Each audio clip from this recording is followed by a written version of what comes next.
माननीय राष्ट्रीय अध्यक्ष जी। मैं सबसे पहले रैली में उपस्थित अपने आदरणीय बुजुर्ग, बड़ी संख्या में हमारे नौजवान साथी, माताएं, बहनें, पत्रकार साथियों, मैं आप सबका बहुत बहुत धन्यवाद और आभार प्रकट करना चाहता हूं। मैं देख रहा हूं जहां पंडाल पूरा भरा दिखाई दे रहा है और पंडाल की बनावट भी ऐसी है जो रंग अंदर छन करके आ रहा है।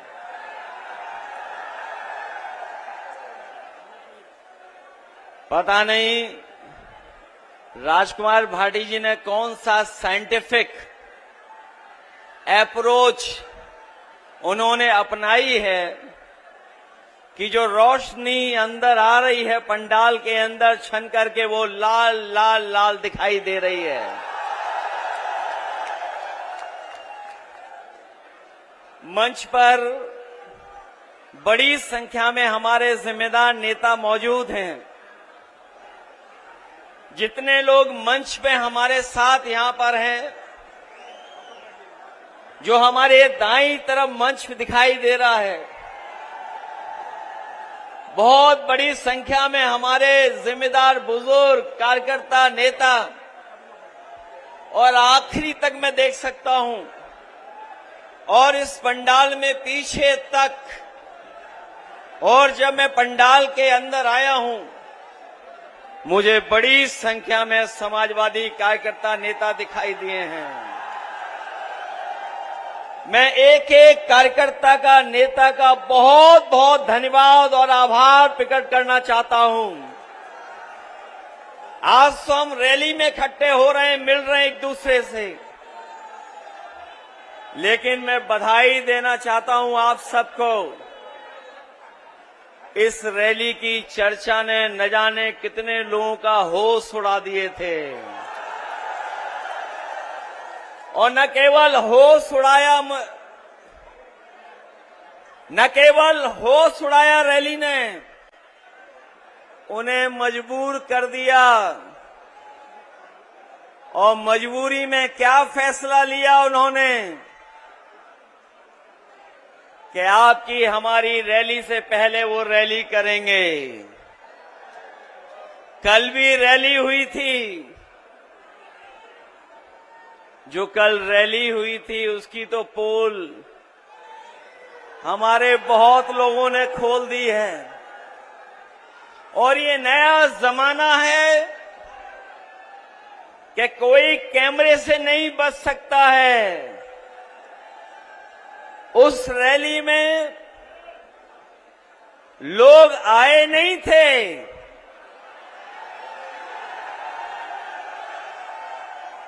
लोगों को लाया गया था। और जो पार्टी अपने आप को दुनिया में सबसे बड़ी पार्टी बोलती है, उस पार्टी के नेताओं को अपने सरकारी कर्मचारियों का सहारा लेना पड़ा। न केवल सहारा लेना पड़ा, बल्कि कुछ दिन पहले जिस संस्था की वजह से न केवल देश में बल्कि दुनिया में वो रोबोट जो दिखाया गया था, सुनने में आया है कि यूनिवर्सिटी, कॉलेज से न केवल छात्रों को बुलाया गया और छात्रों को बुला करके कहा गया कि रैली के बाद आपको छुट्टी दी जाएगी। आप जानकारी कर लेना, जहां जहां से छात्र बुलाए गए थे, उन सब छात्रों को लंबी छुट्टी दी गई है। और इस बार रैली में जो लोग आए हैं, बीजेपी की उत्तर प्रदेश से छुट्टी होकर के दिल्ली से भी छुट्टी होना तय है। जो लोग हवाई अड्डे का उद्घाटन कर रहे थे। जिन लोगों ने खबरें ठीक से पढ़ी होंगी, पहले भी उद्घाटन हुए हैं एयरपोर्टों के। जो उद्घाटन हुए सरकार में, जो कभी समाजवादियों की भी देन है उसमें बनाने में, 7 एयरपोर्ट में 6 बंद हो गए हैं। 7 एयरपोर्ट उद्घाटन किए गए थे, 6 बंद हो गए हैं। कम से कम इस एयरपोर्ट का ये वादा करके जाते कि उद्घाटन के बाद इसको बेचा नहीं जाएगा। लगता तो ऐसा है कि ये उद्घाटन ही बेचने के लिए किया गया है। रैली में आने से पहले हम लोगों को कुछ एटीएम की बातें सुनने को मिली हैं। एटीएम की बातें सुनने को मिली हैं। हम लोग तो 10 साल से सरकार में नहीं हैं। कम से कम अपने छोटी वाली एटीएम का हिसाब किताब तो कर लेते कि 10 साल में एटीएम का कितना हिसाब किताब बना होगा। और मैं ये अपने पत्रकार साथियों को एक क्विज, एक एटीएम का क्या फुल फॉर्म हो सकता है, वो छोड़ करके जा रहा हूं। इस एटीएम ने न केवल देश बल्कि दुनिया को, न केवल देश बल्कि एटीएम ने दुनिया को परेशान किया होगा। जो लोग ए के बारे में समझते होंगे वो टीवी जान जाएंगे, वो एम भी समझ लेंगे। सुना है कि ए पर बहुत मेहरबान रहते हैं कुछ लोग, इसीलिए एटीएम याद आ रही है उनको। मैं इस रैली में जब आया हूं तो मुझे सबसे पहले हमारे गुर्जर सम्राट मेहर भोज के प्रतिमा पर सम्मान करने का मुझे मौका मिला है। मैं अपने साथियों को याद दिलाना चाहता हूं कि हम सब लोगों ने वो लड़ाई लड़ी थी जब दूसरे लोग हमारा आपका इतिहास भी छीनना चाहते थे, हमारे सम्राट को भी छीनना चाहते थे। मैं अपने तमाम लोगों को भरोसा दिलाता हूं कि नोएडा में तो आपके और ग्रेटर नोएडा और आपके जिले में इन महान लोगों को जब भी हमें मौका मिला है, चाहे हमें स्टेडियम बनाना पड़ा हो तो हमने शहीद विजय सिंह पथिक के नाम पर स्टेडियम बनवाया था। और यहां का सबसे बड़ा पार्क जो हम लोगों ने गुर्जर सम्राट मेहर भोज जी के नाम पर बनाया था। मुझे याद है 1857 की लड़ाई, जहां तमाम क्रांतिकारियों ने लड़ी थी, उसमें हम अपने कभी भी कोतवाल धान सिंह गुर्जर जी को कभी भूल नहीं सकते हैं। मैं आज आप लोगों को भरोसा दिला के जा रहा हूं कि जहां आपने यहां पर जगह जगह पर जो आपकी प्रतिष्ठित जगह हैं, वहां पर आपने इनका सम्मान देने का काम किया है।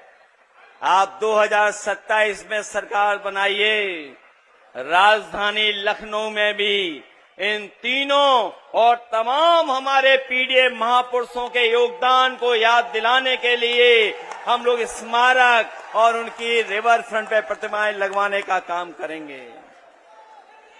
हालांकि कल जब रैली में लोग आए थे, उन्होंने बहुत सारी बातों पे चर्चा कर दी। लेकिन वो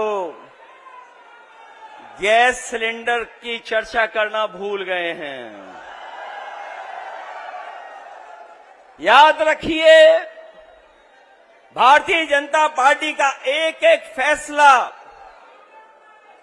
जब कभी भी हुआ है तो इन्होंने हमें और आपको दुख और तकलीफ देने का काम किया है, परेशानी दी है, और न जाने कितनी बार भारतीय जनता पार्टी के लोगों ने हमको धोखा देने का काम किया है। मैं अपने किसान भाइयों को भरोसा दिला के जा रहा हूं, इन्होंने जमीन ली होगी लेकिन बाजार भाव से आपको मुआवजा नहीं दिया गया। मैं अपने किसान भाइयों को कह के जा रहा हूं कि जब भी समाजवादी सरकार बनेगी, हम अगर कभी भी किसानों की जमीन लेकर के कोई विकास काम करेंगे तो उन किसानों को बाजार भाव की कीमत देने का काम करेंगे। जिनकी जमीनें गई हैं वो जानते होंगे कि इन्होंने धोखा देने का काम किया, उनको बाजार का मुआवजा नहीं दिया। जो हमारा कानून कहता है, कानून का भी लाभ हमारे किसानों को नहीं दिया। लेकिन हम समाजवादी लोग आपको भरोसा दिलाते हैं, जब कभी भी किसी विकास के लिए आपकी जमीन ली जाएगी तो उसको हम लोग बाजार भाव का मुआवजा देने का काम करेंगे। हमारे इस जिले के लोग ये जानते हैं, पंचायत हुआ करती थी, प्रधान चुने जाते थे, अपनी समस्याओं का समाधान कर लेते थे। लेकिन जब से बदलाव हुआ है तब से हमारे गांव के किसानों को हम विकास से नहीं जोड़ पा रहे हैं। हम अपने तमाम ग्रामवासियों को भरोसा दिला के जा रहे हैं, पंचायत व्यवस्था या उनका गांव एक अर्बन यूनिट मान करके अगर हमें उन्हें अधिकार देना पड़ेगा तो हम समाजवादी लोग आपको अधिकार देने का काम करेंगे। 9 साल के लगभग इस सरकार का समय गुजर गया, लेकिन जमीन का मुआवजा इन्होंने बढ़ाया नहीं, और जो मुआवजा कभी समाजवादी सरकार में मिला भी करता था उस तरह का मुआवजा इन्होंने कभी देने का काम भी नहीं किया। न इन्होंने 64% मुआवजा दिया है, न जो समाजवादी सरकार में 4% प्लॉट देने का फैसला लिया था वो हमारे किसानों को भी अभी तक इस 9 साल में सरकार ने नहीं दिया है। इसलिए बदलाव लाइए, बदलिए, क्योंकि बदलने से ही आपका, हमारा और उत्तर प्रदेश का भाग्य सुधरने जा रहा है। न केवल इन्होंने मुआवजे के साथ खिलवाड़ की है, बल्कि हमारे तमाम जो कॉलोनियां बस गई हैं उन कॉलोनियों का भी सुयोजित विकास के लिए कोई फैसला नहीं लिया है। इसलिए इन कॉलोनियों को नियमित विकास से जोड़ने के लिए हम लोग आने वाले समय में काम करने जा रहे हैं। जहां इतने कारखाने, फैक्ट्री और तमाम इन्वेस्टमेंट की बातें हो रही हैं, यहां के लोगों को पता होगा जिस समय इन्होंने एमओयू साइन किए 50 लाख करोड़ के, इन 50 लाख करोड़ के एमओयू में जमीन पे कुछ नहीं उतरा। हो सकता है 5% के नाम पर इनकी जेबों में कुछ जेब भर गई हो, लेकिन ये 50 लाख करोड़ का जो एमओयू करने का फैसला लिया था वो जमीन पर नहीं उतार पाए हैं, न रोजगार दे पाए। बड़े पैमाने पर पढ़े लिखे नौजवान हमारे नौकरी से दूर हैं, न नौकरी है न रोजगार है। हम अपने नौजवानों को भरोसा दिला के जा रहे हैं कि चाहे पढ़ाई को व्यवस्थित करना पड़े, कॉलेज यूनिवर्सिटी में ट्रेनिंग के कार्यक्रम चलाने पड़े, क्योंकि आधुनिक जमाने में नए तरह की नौकरियां हैं। अगर उनके लिए काम करना पड़ेगा तो अपने आसपास के ग्रामीण क्षेत्रों के नौजवानों को ट्रेनिंग दे करके उनको रोजगार नौकरी देने का काम भी आने वाले समय में होगा। दादरी की ये समाजवादी समानता भाईचारा रैली, ये केवल रैली नहीं है, ये आह्वान भी है कि आने वाले समय में सामाजिक न्याय के राज को लाने के लिए हम पीडीए के लोग मिलकर के सरकार बनाने जा रहे हैं। आज ये लोग जो अपना हक, अधिकार, मान सम्मान को फिर से पाने के लिए इकट्ठे हुए हैं, वो लोग एक बहादुर कौम के रूप में सच्चे देशभक्त और स्वतंत्रता सेनानी के इतिहास में दर्ज हैं और हमेशा रहेंगे और भविष्य के इतिहास में सामाजिक न्याय के सेनानी के रूप में भी देखे जाएंगे। क्योंकि ये जो रास्ता हम लोग तय करने जा रहे हैं, ये बाबा साहब भीमराव अंबेडकर जी के संविधान के तहत जो हमें अधिकार है, जो हमें सम्मान मिलना चाहिए, वो अधिकार और सम्मान के रास्ते पर ये पीडीए सरकार सामाजिक न्याय के राज की स्थापना के लिए हम लोग आगे बढ़ने का काम करेंगे। एक बात तो हम लोग जानते हैं, यहाँ के लोगों ने और यहाँ के लोगों के पूर्वजों ने कभी किसी से समझौता नहीं किया। अगर कभी अपने मान सम्मान की बात आई होगी तो अपना सब कुछ लुटा दिया होगा, त्याग कर दिया होगा, लेकिन अपने मान सम्मान से समझौता उन्होंने कभी नहीं होने दिया। चाहे हमारा इतिहास उठा करके देख लें, एक लंबा इतिहास है, संघर्ष का एक लंबा इतिहास है, देश को एकजुट बनाने का। इसलिए याद रहे, ये स्वाभिमान की धरती है जिसकी हुंकार से पृथ्वी हिलती है। जो लोग कल कुछ बोल के गए हैं वो जानते हैं, इस धरती की हुंकार से इनकी सत्ता बचने वाली नहीं है। लोग कहते हैं कि नोएडा में हम लोग नहीं आते हैं, लोग कहते हैं कि अंधविश्वास था इस बात को लेकर के, लेकिन हम उनको बता देना चाहते हैं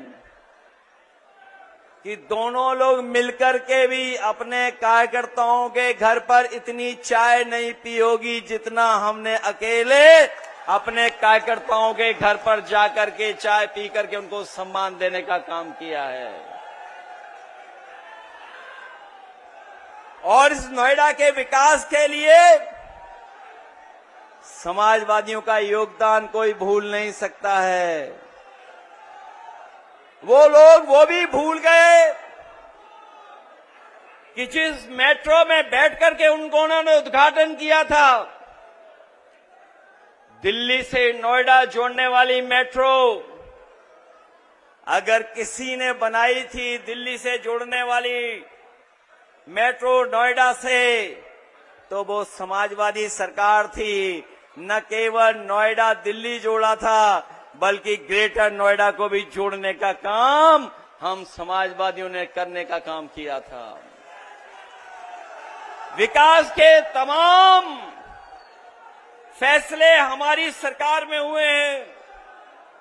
जो लोग ये दावा कर रहे हैं फ्रेट कॉरिडोर बन जाने से ईस्ट वेस्ट एक जगह जुड़ गई है, अगर ईस्ट वेस्ट फ्रेट कॉरिडोर को और डीएमआईसी के गठन को और नोएडा, ग्रेटर नोएडा और आसपास के जिलों के विकास को आगे बढ़ाने का अगर किसी ने काम किया था तो वो समाजवादी लोग थे, समाजवादी सरकार थी।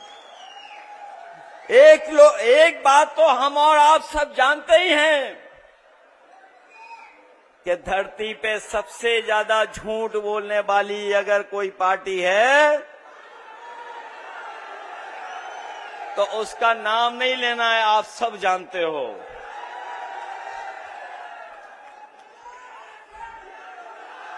ये पीडीए केवल सामाजिक और मानसिक परिवर्तन लाने का हमारा बहुत बड़ा सकारात्मक आंदोलन है, जिसकी शुरुआत हम लोग आपसे करने जा रहे हैं, आपसे होगी। क्योंकि पीडीए के लोग ये जानते हैं, महसूस करते हैं कि उनके साथ भेदभाव, उनके साथ समय समय पर तिरस्कार या समय समय पर अधिकार और उनका सम्मान छीना जाता है। न केवल पीडीए के लोगों का, बल्कि उनके घर परिवार के लोग भी ये महसूस करते हैं। और मैं तो कहता हूं कि शांत मन से सोचें और याद करें कि पीडीए समाज का होने के नाते आपको और आपके परिवार के बड़े बुजुर्गों को, बेटी बेटी को, बहू दामाद और बच्चों को कब और कहां कितना अपमानित और पीड़ित किया गया। कभी लोगों के बीच, कभी सड़क पर, कभी गांव में, कभी पंचायत में, कभी स्कूल में, कभी काम पर, कभी फैक्ट्री कारखाने में, कभी कार्यालय में, और न जाने कहां कहां हमें उत्पीड़न, उपेक्षा और तिरस्कार झेलना पड़ा है। हमारी योग्यता और प्रतिभा पर कैसे कैसे कटाक्ष हुए हैं और हम किस तरह अहंकारी लोगों की छीटाकशी का शिकार होना पड़ा है। ये अहंकारी लोग पीडीए के लोगों को समय समय पर अपमानित करते हैं। अब सिर्फ न्याय के राज की थोती बात से काम नहीं चलने वाला, हमें सामाजिक न्याय का राज लाना होगा। इसके लिए साल लगे या सदी, हम पीछे नहीं हटेंगे, हम आगे बढ़ेंगे और इस पीडीए की ताकत को कोई रोकने वाला नहीं है। ये बदलाव सिर्फ बात से नहीं आएगा, मिल बैठ करके खुद समझाने और अच्छे लोगों को समझाने से आएगा। दरअसल हमेशा से समाज में दो ही भेद रहे हैं। एक तरफ उत्पीड़न और उपेक्षा करने वाले लोग होते हैं, एक तरफ वो अहंकारी लोग हैं जो उत्पीड़न और उपेक्षा करते हैं, और दूसरी तरफ उत्पीड़ित और उपेक्षित लोग होते हैं। सच तो यह है कि लोगों पर अत्याचार या जुल्म किसी जात धर्म देखकर नहीं होता। जुल्म सदैव निर्बल और निर्धन पर होता है, और ऐसे कमजोर व गरीब लोग हर जात धर्म में होते हैं। इसलिए हमने पीड़ित, दुखी, अपमानित लोगों को एक साथ लाने के लिए पीडीए की शुरुआत की है, और पीडीए के लोगों ने मिलकर के अभी कुछ दिन पहले ही भारतीय जनता पार्टी का मुकाबला कर करके उन्हें पीछे धकेलने का काम किया है। हम कहते हैं कि जो पीड़ित है वो पीडीए है, और पीड़ा ही, हमारी पीड़ा ही वो धागा है जो हम सब पीड़ितों को एक सूत्र करता है, एक साथ जोड़ता है। पीडीए एक प्रोग्रेसिव है, पॉजिटिव और आगे बढ़ने का सामाजिक आंदोलन भी है। जिसने अपमान के, अत्याचार की, अन्याय की, उत्पीड़न की, उपेक्षा की, भेदभाव की पीड़ा नहीं झेली है, वो कभी भी हमारे दुख को नहीं समझ सकते हैं। वो हमदर्दी तो दिखा सकते हैं, लेकिन वो लोग हमारा वो दर्द महसूस कर सकते हैं जो हमारे घर को गंगा जल से धुलवाने पर हमको हुआ था, या मंदिर जाने पर, मंदिर धुलवाने पर हमने महसूस किया था। हम ऐसे नकारात्मक लोगों को मिटाना नहीं चाहते हैं, बस समझाना चाहते हैं कि अब दौर बदल गया है, पीडीए समाज एकजुट हो गया है। अभी भी मौका है ऐसे पीडीए समाज विरोधी लोग अपनी भेदभाव वाली, नकारात्मक राजनीति, धोखेबाज वाली चालबाजी छोड़ दें, नहीं तो उनका भविष्य नहीं है। और आज उनके झंडे उतर गए हैं, कल वो तो सत्ता के सिंहासन से भी उतार दिए जाएंगे।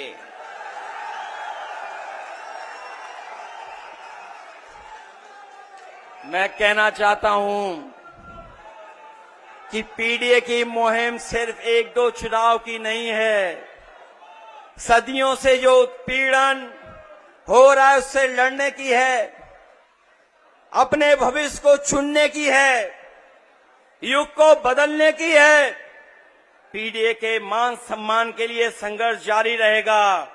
जैसे जैसे पीडीए में पढ़ाई लिखाई बढ़ेगी वैसे वैसे बराबरी पाने की नई चेतना तीव्र होगी और जागरूकता जागेगी। हमारा बड़ा लक्ष्य एक ही, खुशहाली, हर एक की तरक्की है। फिर वो चाहे किसान हो, मजदूर हो या महिला हो, युवा हो, कारोबारी हो, कारीगर हो, पेशेवर, नौकरी पेशा, हम चाहते हैं सब जुड़ें और सब हम लोग मिलकर के आगे बढ़ें।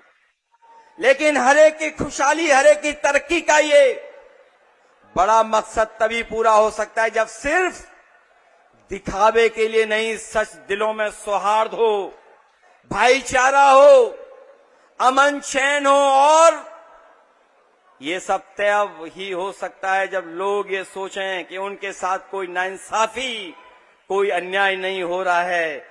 तभी आपसी विश्वास जागेगा। अगर समाज में ये भावना रहेगी तो 5% बचतवादी लोगों के पास पैसों और राजनीति की वो ताकत है कि वो हर समाज के कमजोर को मिलाकर के बने 95% पीड़ित समाज का शोषण दोहन करते रहेंगे तो समाज में शांति कैसे आएगी, अपनापन कैसे जागेगा, देश एक जैसा एक कैसे होगा, तरक्की कैसे होगी। इसलिए जो लड़ाई है वो हमारी आपकी मिलकर के 5% लोग जो 95% के साथ शोषण कर रहे हैं उनको अपने अधिकारों से वंचित करने का काम कर रहे हैं। कुछ लोगों को ये लगता है कि ये संभव नहीं है, इसलिए वो मानते हैं कि 5% लोगों के पिछलग्गू बनकर रहने में ही भलाई है। जो 5000 साल से परंपरागत रूप से ताकतवर रहे हैं वो स्वार्थी और खुदगर्ज लोग हैं, जिन्होंने बाबा साहेब भीमराव अम्बेडकर जी के संविधान पर भरोसा नहीं है। शोषणकारियों के खिलाफ बाबा साहेब हमें कागज का ऐसा दस्तावेज देकर गए हैं जो लोहे की तलवार से ज्यादा मजबूत है।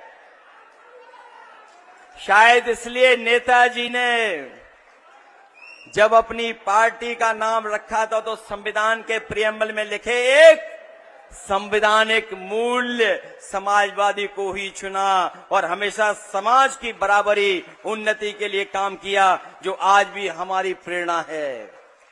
चाहे कितनी भी रुकावट आए, हम लोग गैर बराबरी खत्म करने के लिए संघर्ष करते रहेंगे।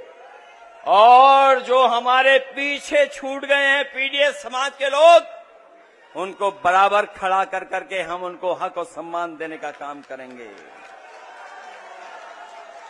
संविधान ही देश के 95% शोषित, उपेक्षित, पीड़ित, वंचित जनता मतलब पीडीए के अधिकारों का सच्चा संरक्षक है। संविधान ही सबसे बड़ा मददगार है, इसलिए पीडीए के लिए संविधान की रक्षा जन्म मरण का विषय है। इसलिए जो लोग ये कहते थे कि हम 400 सीटें जीत कर संविधान बदल देंगे, जो 400 सीट पाकर के संविधान बदलने की बात कर रहे थे, जो साजिश कर रहे थे, वो 2024 में हमारी आपकी ताकत से सिमट करके अंडरग्राउंड हो गए हैं। अभी वो चुप बैठ गए हैं। अंडरग्राउंड का मतलब तो हम सब समझते ही है ना, वो भूमिगत हो गए हैं।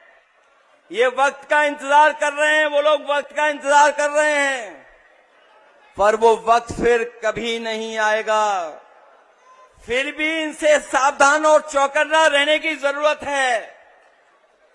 सच तो ये है कि संविधान खतरे में था और तब तक रहेगा जब तक भाजपा है।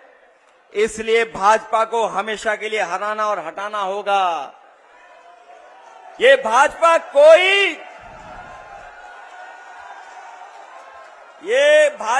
कोई दल नहीं है। ये दरारवादी, भेदकारी, नकारात्मक विचारधारा वालों का गिरोह है। और ये मैंने एक मौके पर नहीं कहा है, कई मौकों पर कहा है कि भारतीय जनता पार्टी कोई राजनीतिक दल नहीं है। ये नकारात्मक, दरारवादी, भेदकारी गिरोह है। विभाजनकारी विचारधारा हमेशा के लिए खत्म होनी चाहिए। इनकी परमानेंट रूप से हटाना ही एकमात्र समाधान है। इसलिए पहले हम कहते थे भाजपा हटाओ, संविधान बचाओ। आज कह रहे हैं कि नकारात्मक विचारधारा मिटाओ, संविधान बचाओ। और जब तक नकारात्मक विचारधारा नहीं हटेगी, तब तक हम लोग कामयाब नहीं होंगे। भाजपा अब तक बेईमानी से सरकार बनाती रही है।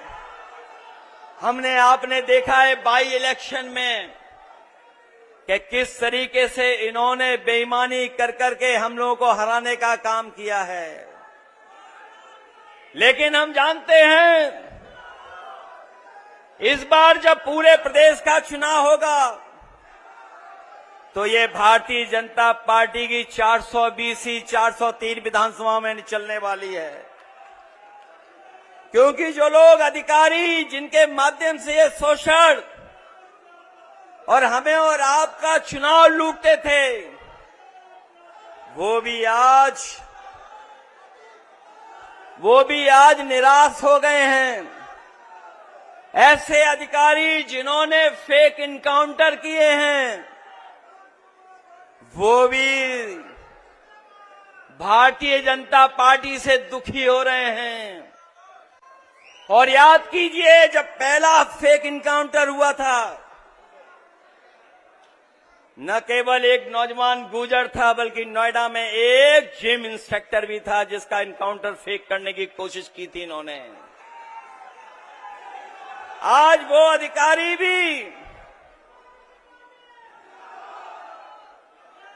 वो अधिकारी भी दुखी हैं, क्योंकि वो जानते हैं जब कभी भी उन्हें अदालत में जाना पड़ेगा और जब अदालत इन कर्मचारी अधिकारियों को सजा सुनाती है, ये लोग अकेले अंधेरी कोठरी में सजा पाते हैं और अपनी सजा को भुगतते हैं। और बाहर उनका परिवार समाज का अपमान और जीवन की परेशानी झेलता है। इसलिए बहुत सारे अधिकारी भी अब सावधान हो गए हैं। भारतीय जनता पार्टी के सहारे पे वो काम करने नहीं जा रहे हैं। अभी हाल ही में जो एसआईआर हुआ, वो एसआईआर नहीं था, वो मुखौटे के साथ एनआरसी था। मैं अपने तमाम सजग सतर्क पीडीएफ प्रहरियों को धन्यवाद और बधाई देता हूं कि उन्होंने मुकाबला कर करके एसआईआर में अपने वोट को और वोट के अधिकार को बचाने का काम किया है। मैं एक एक पीडीएफ प्रभारी को बहुत बहुत धन्यवाद और बधाई देना चाहता हूं। ये भारतीय जनता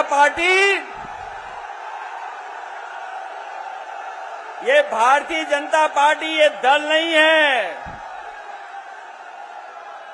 भारतीय जनता पार्टी दल नहीं है, ये ड्राई क्लीन की दुकान है। भारतीय जनता पार्टी दल नहीं है, ये ड्राई क्लीन की दुकान है। जितने भी भ्रष्टाचारी हैं वहीं जाकर के इकट्ठा हो रहे हैं। लूट भ्रष्टाचार कर करके भारतीय जनता पार्टी उन्हें शामिल करने जा रही है। और भारतीय जनता पार्टी महाझूठ का भंडार है। इनके हर वादे और दावे झूठे हैं। ये जुमलाबाजी लोग, इनकी हर बात उल्टी होती है।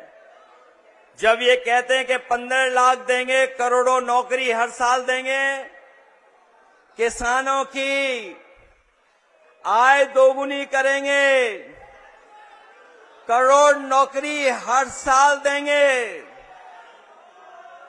गन्ने का भुगतान समय पर करेंगे, छुट्टा पशुओं से खेती को बचाएंगे,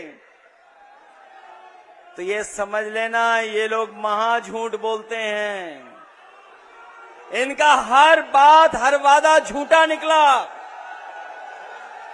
कोई वादा ये जमीन पर नहीं उतार पाए हैं। जो जो बदलाव लाए उससे महंगाई बढ़ी है, भ्रष्टाचार बढ़ा है।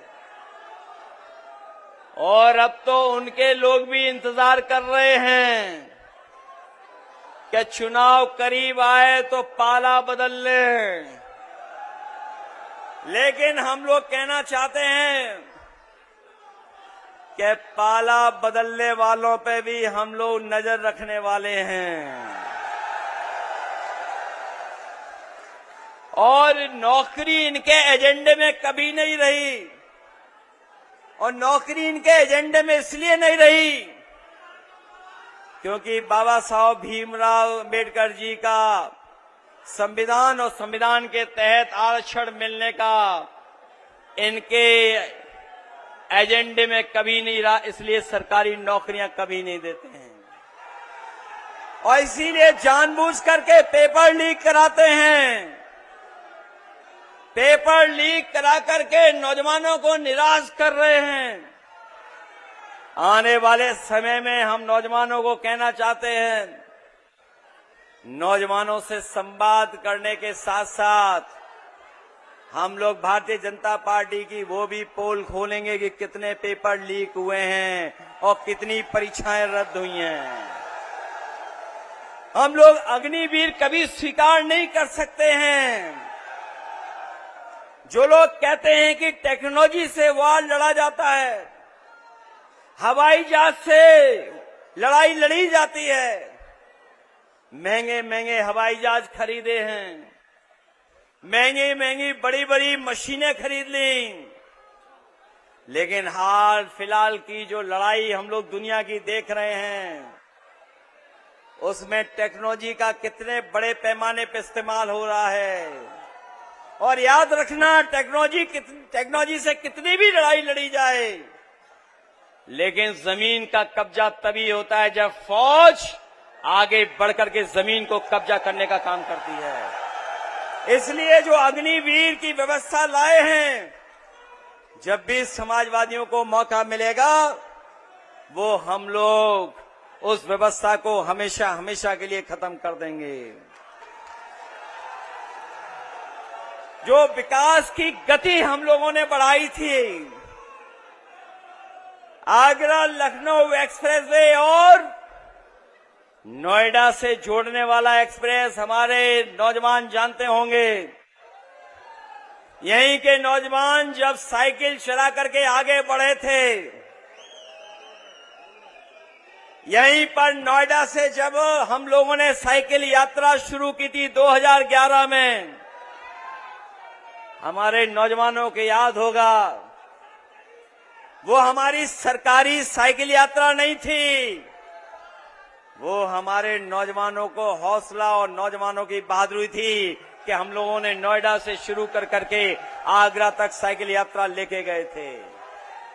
उस समय भी अहंकारी सरकार ने हमें और आपको सड़क पर चढ़ने नहीं दिया था, सड़क पर चढ़ने नहीं दिया था। तभी हम लोगों ने ऐलान किया था कि आज आप चढ़ने नहीं दे रहे हो, कल समाजवादी सरकार बनेगी, हम लोग इसका उद्घाटन करने का काम करेंगे। न केवल उद्घाटन किया हम लोगों ने, बल्कि वही सड़क को हम लोग आगे लेकर के गए, लखनऊ तक पहुंचा दी और लखनऊ के बाद गाजीपुर तक पहुंचा दी और जब उस सड़क का उद्घाटन हुआ था तो याद कीजिए, देश के सबसे बेहतरीन हवाई जहाज उस सड़क पर उतार करके हम लोगों ने नेताजी के जन्मदिन पर उस सड़क को उद्घाटन किया था, खोलने काम किया था। अब तो जुड़ते जा रहे हैं एक्सप्रेसवे। हमारा सरकारी एक्सप्रेसवे था, इनका जो एक्सप्रेसवे बन रहा है वो एटीएम वाला एक्सप्रेसवे है, ये गठजोड़ वाला एक्सप्रेसवे है, वो सरकार के खजाने का एक्सप्रेसवे है। जो अभी उद्घाटन नहीं हुआ है वो सरकार के खजाने को लुटा करके एक्सप्रेसवे बन रहा है, और जब आप चलोगे तो आपकी जेब से भी काटा जाएगा। न केवल सड़कें दी हम लोगों ने, बल्कि उत्तर प्रदेश में मेट्रो भी बनाने का काम किया हम लोगों ने। एम्बुलेंस दी 102, 108, और पुलिस को चलने के लिए गाड़ियां दी थीं, जो 100 नंबर बदल करके उन्होंने 112 कर दिया। दुनिया का सबसे बेहतरीन पुलिस को रिस्पांस सिस्टम हम लोगों ने दिया, जो आज भी पुलिस उस पर चल करके काम कर रही है। न केवल ये दिया बल्कि दूध का उत्पादन बढ़ाया। जब समाजवादी सरकार थी तो 30 लाख लीटर प्रतिदिन दूध का उत्पादन बढ़ाने का काम किया। जो बड़े बड़े कारखाने होते हैं अमूल के, पराग के, उनको लगाया। उनको लगाने के साथ साथ हम लोगों ने बच्चों के भोजन में भी सुधार लाने का काम किया। इस सरकार ने भोजन को बंद कर दिया। भोजन तो बंद ही हो गया बच्चों का, साथ ही साथ सुनने में आया स्कूल भी बंद हो रहे हैं। बड़े पैमाने पे स्कूल बंद हुए हैं। अपनी बेटियों महिलाओं की सुरक्षा के लिए 1090 जैसी व्यवस्था दी थी। आने वाले समय में हम अपने भरोसा दिलाना चाहते हैं बहनों को, बेटियों को, माताओं बहनों को, कि 1090 से बेहतर और उसको और मजबूत कर करके अपनी महिलाओं को सुरक्षा देने का काम करेंगे। न केवल सुरक्षा कानून पर होगी, बल्कि अब समाजवादी दोबारा शुरू करेंगे और अपनी गरीब माताएं बहनों के लिए सम्मान समृद्धि योजना ला करके, स्त्री सम्मान समृद्धि योजना ला करके 40,000 रुपया साल हम लोग दे करके उनका सम्मान बढ़ाने का काम करेंगे।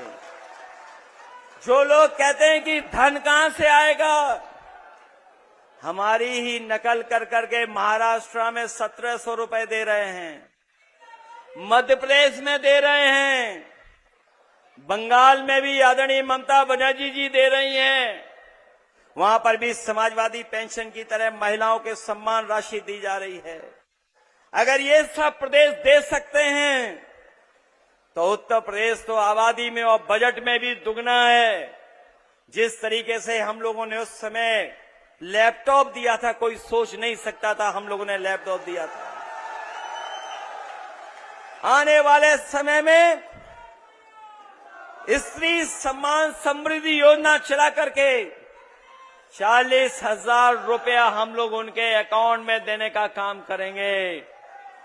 इसलिए आज जब हम लोग इस रैली में शामिल हुए हैं, ये समाजवादी समानता भाईचारा रैली जिसमें हम लोग शामिल हुए हैं, जिस रैली की आगाज पूरे प्रदेश और देश में गई है, और इस रैली के माध्यम से ये संदेश गया है कि इस बार यहां के लोग भी जागरूक होकर के पीडीए के साथ खड़े हो गए हैं, पीडीए के सम्मान बढ़ाने के लिए। इसीलिए घबराए आपकी रैली से पहले रैली करने चले आए। वो सरकारी रैली थी, वो आम लोगों की रैली नहीं थी। उस सरकारी रैली के मुकाबले हमारे नौजवान और हमारे किसानों ने ये जो ऐतिहासिक रैली की है, इसके लिए हम बहुत बहुत बधाई देते हैं। और इतिहास में मील की पत्थर की तरह ये साबित हो गया है कि यहाँ के लोग भी जागरूक होकर के पीडीए की आवाज बुलंद करने जा रहे हैं। इसलिए मदद करिए आप लोग और इस लड़ाई को और मजबूत कीजिए। मैं एक बार फिर अपने अध्यक्ष, जिनकी अध्यक्षता में ये कार्यक्रम चल रहा है, हरीश पाल जी, उनका मैं धन्यवाद देता हूं। राजकुमार भाटी और उनके साथ जितने सहयोगी साथी हैं, जो लगातार जो मंच पे बैठे लोग हैं, इन्होंने जगह जगह आयोजन कर करके जगह जगह बैठ कर फैसला लेकर के, जो लोग मंच पे हैं या उस मंच पर हैं या सामने हैं, हमारे आपके लिए ये बराबर की रैली है। जितना सम्मान हमारे मंच पे बैठे हुए पा रहे हैं, उससे ज्यादा हमारे तेजिंदर बिग जो बैठे हैं, जनता के बीच में खड़े हैं, वो पा रहे हैं। न केवल तेजिंदर बिग, बहुत सारे हमारे समाजवादी साथी हैं, ये बराबर के हकदार हैं। इनको मैं बधाई देना चाहता हूं। मंच पर उपस्थित आदरणीय माता प्रसाद पांडे जी, रामजास सुमन जी, सांसद इकरा हसन जी, अतुल प्रधान जी, और हमें उम्मीद है कि अतुल प्रधान जी केवल अपनी विधानसभा की रणनीति नहीं, बल्कि समाजवादी पार्टी को भी जगह जगह मदद करने का काम करेंगे। जगबीर गुजर जी हमारे सांसद, उनको जिताने के लिए मैं जनता का बहुत बहुत धन्यवाद देना चाहता हूं कि मुजफ्फरनगर से जनता ने ऐतिहासिक फैसला लेकर के हरिंदर मलिक जी को जिता करके उन्हें लोकसभा में भेजा है। विजयन चौधरी जी ये भी जीत गए होते अगर इनके वोटों की बेईमानी न होती। ये हमारे हारे हुए जरूर हैं, लेकिन असली सर्टिफिकेट के हकदार यही थे। जावेद आदमी जी से लेकर के प्रदीप भाटी जी, जितेंद्र यादव जी, भारत सिंह गुर्जर जी, नवीन भाटी जी, फकीचंद गुर्जर नागर जी, अरविंद गिरीश, सुधीर भाटी जी, आश्रय गुप्ता जी, साहिद मंजूर साहब, और आजकल जो हमारे साथ आए हैं, मैं उनका एक बार फिर स्वागत करता हूं कि बहुजन समाज पार्टी में रहे बड़े नेता, कांग्रेस के बड़े नेता नसरुद्दीन सिद्दीकी साहब का भी मैं धन्यवाद देता हूं। हमारे रामपुर के सांसद मोहिबुल्लाह नदवी साहब का भी मैं धन्यवाद देता हूं, और रामपुर की भी जनता का मैं विशेष धन्यवाद और आभार प्रकट करूंगा कि उन्होंने समाजवादी पार्टी को जिता करके हमें एक सांसद देने का काम किया है। और ये जो हमारा आज शुरुआत हुई है, संघर्ष की शुरुआत हुई है, हम आपको भरोसा दिलाना चाहते हैं कि हमारी पार्टी के बहुत सारे नेताओं के साथ बड़े पैमाने पर भेदभाव हुआ है, झूठे मुकदमे लगा करके जेल भेजा गया है, उन पर झूठी कार्रवाई कर करके उन्हें जेल भेजा गया है। हमें उम्मीद है कि न्यायालय उनका सम्मान करेगा, न्यायालय उन्हें न्याय देगा, और आने वाले समय में समाजवादी सरकार बनेगी तो जिन पर झूठे मुकदमे लगे उनके मुकदमे वापस देने का भी काम करेंगे। आजकल एक डायलॉग चलता है, बीजेपी वाले लोग एक डायलॉग देते हैं कि उत्तर प्रदेश में कोई माफिया नहीं है, एक भी माफिया नहीं है। याद रखना, जब वो बोलते हैं एक भी माफिया नहीं है, तो वो ये कहते हैं कि एक माफिया है, और न केवल अपने मुकदमे वापस लिए हैं, अपने सहयोगियों के भी मुकदमे वापस लिए हैं। इसलिए 9 साल का उनके पास हिसाब किताब नहीं है। 9 साल में क्या किया है अभी जमीन पर नहीं बता पा रहे हैं, महंगाई बेरोजगारी का कोई जवाब नहीं उनके पास। इसीलिए आधा अधूरा एयरपोर्ट उद्घाटन करके गए हैं। याद रखना, ये शुरुआत बहुत पहले से हुई थी, लेकिन जेवर के एयरपोर्ट को एनओसी दिलाने का काम अगर किसी ने किया था तो वो समाजवादी पार्टी थी। उसी का परिणाम है कि आज यहां पर एयरपोर्ट बना है। और जो किसानों के साथ भेदभाव हुआ है, अभी तो पहला फेज बना है, अभी सेकेंड, थर्ड, फोर्थ फेज तक बनना है। आने वाले समय में समाजवादी लोग अपने किसान भाइयों को भरोसा दिला के जा रहे हैं कि आपके किसानों के साथ जमीन का भेदभाव नहीं होगा। सेकेंड, थर्ड, फोर्थ फेज जब भी बनेगा तो जमीन अगर ली जाएगी तो बाजार भाव से जमीन लेकर के अपने किसान भाइयों का सम्मान करने का काम करेंगे। 64% भी देंगे और 4% उनको जो प्लॉट मिलता है वो भी देने का काम करेंगे।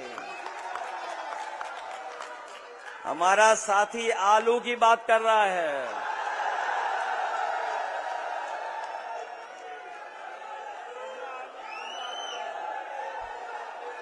इन्होंने तो वादा किया था कि गन्ने की भुगतान हम 15 दिन में कर देंगे। बताओ किसान भाइयों कितना भुगतान हो पा रहा है 15 दिन में। छुट्टा जानवरों से राहत दे देंगे और आलू को भी खरीदेंगे। ये समय समय पर वो कानून लाते, काले कानून, जिससे जमीन छीनी जाए, किसानों की जमीन कब्जा कर लें। ऐसा हम लोग होने नहीं देंगे। समाजवादी सरकार बनाओ, हम लोग किसानों का सम्मान कर करके उनको लाभ देने का काम करेंगे। इन्हीं शब्दों के साथ हम सब आपको धन्यवाद देते हैं और उम्मीद करते हैं कि इस पीडीए की लड़ाई और आगे बढ़ा करके हम सब लोग मिलकर के न केवल मान सम्मान बल्कि राजनीति में भी स्थान देने का काम हम लोग करेंगे। बहुत बहुत धन्यवाद और बहुत बहुत आभार प्रकट करता हूं। जहां हमारे बहुत बहुत धन्यवाद डॉक्टर नितिन तोमर शिक्षक क्षेत्र में और दूसरे हमारे एडवोकेट प्रमोद धर्मेंद्र भाटी जी, धर्मेंद्र यादव जी और सीनियर लीडर्स का भी धन्यवाद करता हूं कि उन्होंने जो हमारे साथ बड़ी संख्या में समाजवादी विचारधारा से जुड़े हैं। मैं अपने शर्मा जी कहाँ गए, हमारे प्रोफेसर टीचर चौहान, उनका भी धन्यवाद देते हैं। जो हमारे बड़ी संख्या में समाजवादी पार्टी में शामिल हुए, हम एक एक कार्यकर्ता और नेता का धन्यवाद देते हैं और उम्मीद करते हैं ये जो लड़ाई हमारी है पीडीए के सम्मान को पाने की, जो हमारे आगे बढ़ने का जो संघर्ष है, उसको आप हम सब लोग मिलकर के आगे बढ़ाने का काम करेंगे। आप सबका बहुत बहुत धन्यवाद और आभार प्रकट करता हूं।